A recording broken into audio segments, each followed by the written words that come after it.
John Edmund என்கிறவருடைய தலைமையில 30 அறிஞர்களை வைத்து உலகம் பூராவும் நீங்கள் சுற்ற வேண்டும், உலகத்தினுடைய மையப்பகுதி சென்டர் பிளேஸை நீங்கள் கண்டுபிடிக்க வேண்டும் என்று சொன்னார்கள்.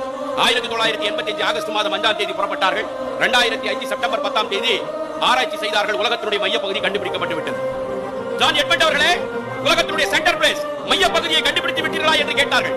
ஜான் எட்மண்ட் சொன்னார், உலகத்தினுடைய மையப்பகுதியை கண்டுபிடித்து விட்டோம். உலகத்தினுடைய மையப்பகுதி எங்கே இருக்கிறது என்று கேட்டார்கள். உலகத்தினுடைய மையப்பகுதி இந்தியாவிலே இருக்கிறது. இந்தியாவிலே எங்கே இருக்கிறது? தமிழ்நாட்டிலே இருக்கிறது. தமிழ்நாட்டிலே எங்கே இருக்கிறது? சிதம்பரத்திலே இருக்கிறது. சிதம்பரத்திலே எங்கே இருக்கிறது? சிதம்பரம் கோவிலிலே இருக்கிறது. சிதம்பரம் கோவிலிலே எங்கே இருக்கிறது? நடராஜ பெருமான் தாண்டவம் ஆடுகின்ற அவருடைய திருவடிக்கு கீழே உலகத்தினுடைய மையப்பகுதி இருக்கிறது என்று சொன்னவன் இந்து அல்ல, கிறிஸ்துவன். 30 அறிஞர்கள் விஞ்ஞானிகள் என்று சொன்னார் ஜான் எட்மண்ட். 1000 வருடங்களுக்கு முன்பாக பெரிய புராணத்திலே சேக்கிழார் பெருமான் பட்டி செய்தார்கள். உலகத்தினுடைய மையப்பகுதியை காட்டினார்கள். நாம் அல்லாத அறிந்து கொள்ளவில்லை. உலகலாம் உணர்ந்து ஓதற்கு அறியவன், இலவலாவிய நீர்மலி வேடியன், அழகில் சோதியன், அம்பலத்தாடுவான், பல சிலம்படி வாழ்த்தி வணங்குவான்.